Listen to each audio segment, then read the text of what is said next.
Hi friends, നമ്മൾ ഇന്നലത്തെ വീഡിയോയുടെ ബാക്കി ഭാഗമാണ് ഇന്ന് കാണിക്കുന്നത്. ഇന്നലെ നമ്മൾ വളാഞ്ചേരി ബൈപ്പാസ് തുടങ്ങുന്ന ഭാഗത്തു നിന്ന് അഥവാ വട്ടപ്പാറ വളവിൻ്റെ അവിടെ നിന്ന് നമ്മൾ ഇന്നലെ വീഡിയോ അവസാനിപ്പിച്ചത്.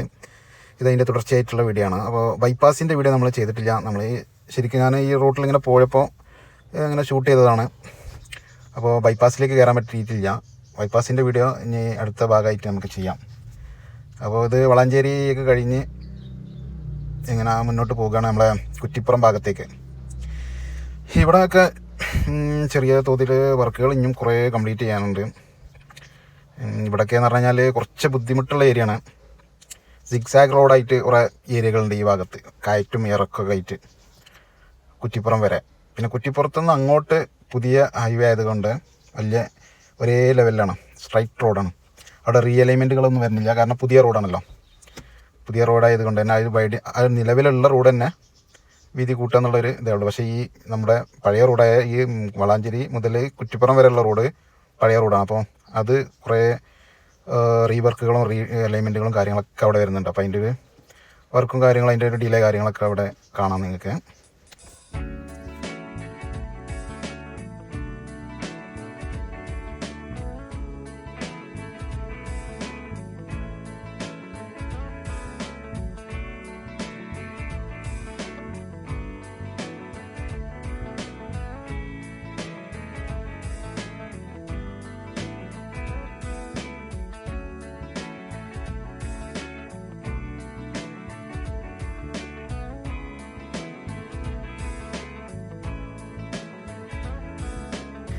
ഇടതുവശത്ത് കാണുന്നതാണ് മൂടാൽ ദർഗ. പണ്ടൊക്കെ ആ ദർഗയോട് ചാരിയിട്ടായിരുന്നു ഹൈവേ കടന്നു പോയിരുന്നത്. ഇപ്പോൾ റീഅലൈൻമെൻറ്റ് വന്നപ്പോൾ കുറേ വലതുവശത്തേക്ക് മാറ്റിയിട്ടാണ് ദർഗയെ ഒഴിവാക്കി വലതുവശം ചേർന്നാണ് ഇപ്പോൾ ഹൈവേ കടന്നു പോകുന്നത്.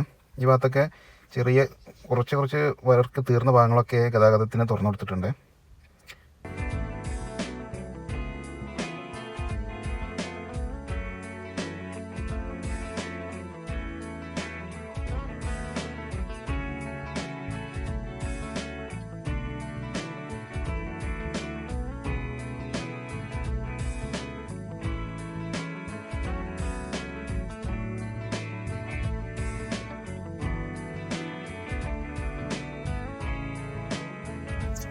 ഇപ്പോൾ നമ്മൾ കുറ്റിപ്പുറം പാലത്തിൻ്റെ അവിടെ എത്തി. കുറ്റിപ്പുറം 2 സൈഡിക്കും 3 6 വരി പാലാണ് പുതിയതായിട്ട് വരുന്നത്.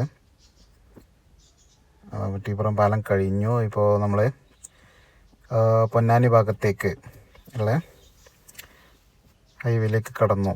ലെഫ്റ്റ് സൈഡിൽ പോകുന്നത് തൃശ്ശൂർ ഭാഗത്തേക്ക്. ഇപ്പോൾ നമ്മൾ പൊന്നാനി ഭാഗത്തേക്ക് കയറുകയാണ്. അപ്പോൾ പൊന്നാനി ഇന്ന് തൃശ്ശൂർ ഭാഗത്ത് എടപ്പാൾ ഭാഗത്തേക്ക് പോകുന്നവർ അവർക്ക് വേണ്ടിയുള്ള ഒരു ക്രോസ് ലൈന് ഇവിടെ വർക്ക് നടക്കുന്നുണ്ട്.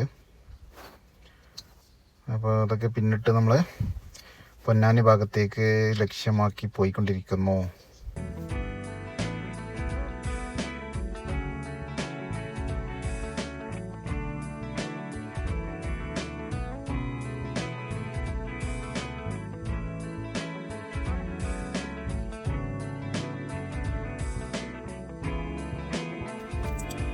ഇനി ഇവിടുന്ന് അങ്ങോട്ട് കുറ്റിപ്പുറം മുതൽ പൊന്നാനി വരെ വലിയ റിസ്ക് ഇല്ലാത്ത ഏരിയയാണ്. നിലവിലെ റോഡ് തന്നെ വൈഡനിങ് ചെയ്ത് കൊണ്ടുപോകുക, അത്രേ പണിയേ ഉള്ളൂ. അപ്പോൾ ഇത് ഈ വർക്ക് പെട്ടെന്ന് തീരുന്നതാണ്. ഏകദേശമൊക്കെ തീർന്നു തുടങ്ങിയിട്ടുണ്ട്. ഇതിന് കുറച്ച് അണ്ടർപാസുകളും കാര്യങ്ങളൊക്കെയാണ് ഈ ഭാഗത്ത് കൂടുതലായിട്ട് വരുന്നത്. നമ്മളിപ്പോൾ നിലവിൽ കഴിഞ്ഞ ഫസ്റ്റ് റീച്ചും അതിൻ്റെ സെക്കൻഡ് റീച്ചിൻ്റെ കുറച്ച് ഭാഗങ്ങളും നമ്മൾ കണ്ടല്ലോ. അപ്പോൾ ആ ഭാഗത്തുള്ള അത്രയും ബുദ്ധിമുട്ട് ഈ ഭാഗത്തുണ്ടാവില്ല. ഇവിടുന്ന് അങ്ങോട്ട് പൊന്നാനിയിൽ നിന്ന് എടപ്പള്ളി വരെയും വലിയ റിസ്ക് ഇല്ലാത്ത ഏരിയയാണ്. കാരണം തീരദേശ ഏരിയയിലൂടെയാണ് ഇനി ഇവിടുന്ന് അങ്ങോട്ട് ഹൈവേ കടന്നു പോകുന്നത്. അതുകൊണ്ട് ഒരു സ്ട്രൈറ്റ് ടെറൈനാണ്, വലിയ റിസ്ക് ഇല്ലാത്തൊരു സ്ട്രെച്ചാണ് ഇവിടുന്ന് അങ്ങോട്ടുള്ളത്. അപ്പോൾ ഇവിടെയൊക്കെ വർക്കുകൾ ഇങ്ങനെ കാണുന്നുണ്ടല്ലോ അല്ലേ.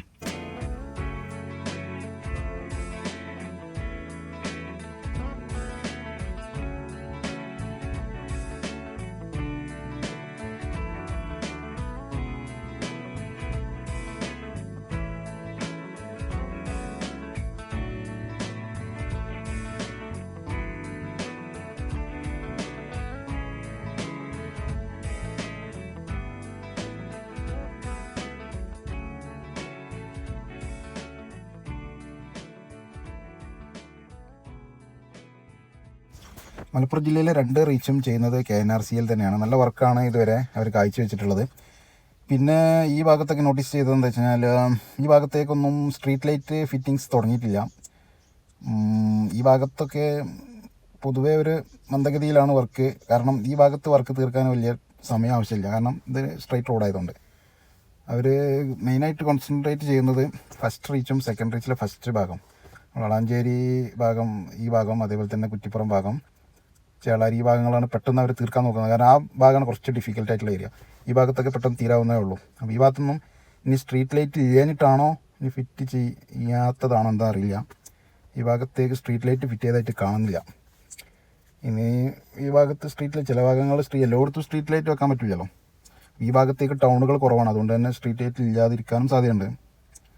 ഏതായാലും വരുന്നത് നോക്കാം, കാണാം. വരും ദിവസങ്ങളിൽ എങ്ങനെയൊക്കെയാണ് സംഭവിക്കുന്നത് എന്നുള്ളത് നമുക്ക് കാണാം. ഇനിയും നമുക്ക് വീഡിയോ ചെയ്യാനുള്ളതാണല്ലോ. അപ്പോൾ ഓക്കെ, നമ്മൾ ഇങ്ങനെ പോയി ഏകദേശം കുറ്റിപ്പുറം കഴിഞ്ഞങ്ങോട്ട് പോകുന്നുണ്ടോ, ഒരു 2-3 കിലോമീറ്റർ കൊണ്ട് പോകുന്നു. ഇവിടെയൊക്കെ വർക്കുകൾ ഏകദേശമൊക്കെ കഴിഞ്ഞിട്ടുണ്ട്. ഇവിടെ ഒരു അണ്ടർപാസ് വരുന്നുണ്ട്.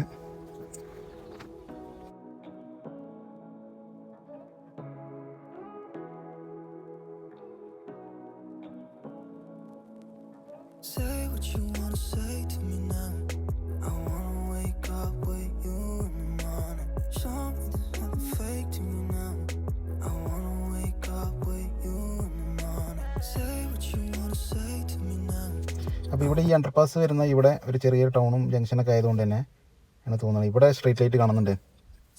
നമ്മൾ വരുന്ന വെഹിക്കിളൊന്നും സ്ട്രീറ്റ് ലൈറ്റ് കണ്ടില്ല. ഇവിടെ സ്ട്രീറ്റ് ലൈറ്റ് ഫിറ്റ് ചെയ്തതായിട്ട് നമുക്ക് കാണുന്നുണ്ട്.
ഈ ഭാഗത്ത് സർവീസ് റോഡ് കാണുന്നില്ല. ഇനിയിപ്പോൾ ഈ ഹൈവേൻ്റെ വർക്ക് കഴിഞ്ഞിട്ട് ലാസ്റ്റ് സർവീസ് റോഡ് ചെയ്യാനിട്ടതാണോ എന്താ അറിയില്ല. ഈ ഭാഗത്ത് സർവീസ് റോഡില്ല. വലതുവശത്ത് KNRCയുടെ ട്രക്കുകൾ നിരനിരയായിട്ട് പാർക്ക് ചെയ്ത് കാണാം.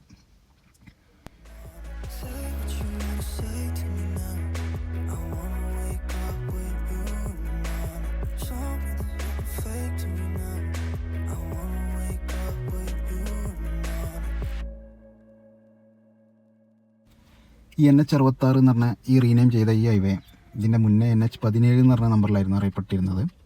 ഈ ഹൈവേ ആദ്യകാലങ്ങളിൽ പോയിരുന്നത് ഈ കുറ്റിപ്പുറത്ത് നിന്ന് എടപ്പാൾ റൂട്ടിലേക്ക് കയറി പിന്നെ റൈറ്റിലേക്ക് കയറിയിട്ട് തവന്നൂർ ഭാഗത്തേക്ക് എത്തുന്ന രീതിയിലായിരുന്നു പഴയ NH17 ഉണ്ടായിരുന്നത്. ആ റോഡ് ഒരു നാരോ റോഡായിരുന്നു. നാരോ റോഡ് എന്ന് പറഞ്ഞാൽ ലോറികൾക്കൊന്നും ഒരിക്കലും പോകാൻ പറ്റാത്ത രീതിയിലുള്ള ഒരു ഇടവഴി പോലത്തെ റോഡായിരുന്നു. ആ റോഡിന് സമാന്തരമായിട്ട് അതിൻ്റെ ട്രാഫിക്കും കാര്യങ്ങളൊക്കെ വന്നപ്പോൾ അതിൻ്റെ സമാന്തരമായിട്ടാണ് ഒരു പുതിയ അലൈൻമെൻറ്റ് ഈ ഭാഗത്ത് നിർമ്മിച്ചത്. ഇതൊരു വയലിലൂടെയാണ് ഇത് കൂടുതലായിട്ടും ഈ റോഡ് പോകുന്നത്. ഇത് കുറ്റിപ്പുറം മുതൽ പൊന്നാനി ജംഗ്ഷൻ വരെ ഈ ഹൈവേ വരുന്നുണ്ട്. അന്ന് കുറേ മുമ്പ് 15 കൊല്ലത്തായിട്ടുണ്ടാവും. അതിൻ്റെ മുന്നേ ഈ റൂട്ടിലൂടെ ഞാൻ ഇപ്പോൾ പറഞ്ഞ റൂട്ടിലൂടെ ആയിരുന്നു ഗതാഗതം പോയിരുന്നത്. ഓൾഡ് NH ഗൂഗിളിൽ നോക്കിയാൽ അറിയാം, ഓൾഡ് NH17. അപ്പോൾ ആ ഭാഗത്തൂടെ ഒന്നും ഇപ്പോൾ ഹൈവേ പോകുന്നില്ല. അപ്പം ഇതൊക്കെ ആ ഭാഗത്തേക്ക് എത്തിപ്പോൾ നമ്മളെ തവന്നൂർ ജംഗ്ഷൻ ആ ഭാഗത്തൊരു അണ്ടർപാസിൻ്റെ വർക്കാണ് ഇപ്പോൾ ഈ കാണുന്നത്.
അപ്പോൾ ഈ ഭാഗത്ത് വെച്ച് നമ്മൾ ഈ വീഡിയോ ഇവിടെ അവസാനിപ്പിക്കുകയാണ്. നമ്മൾ പൊന്നാനി ജംഗ്ഷനിലേക്ക് എത്തിയില്ല, അതിൻ്റെ മുന്നായിട്ട് നമ്മൾ വീഡിയോ അവസാനിപ്പിക്കുകയാണ്. ഓക്കെ.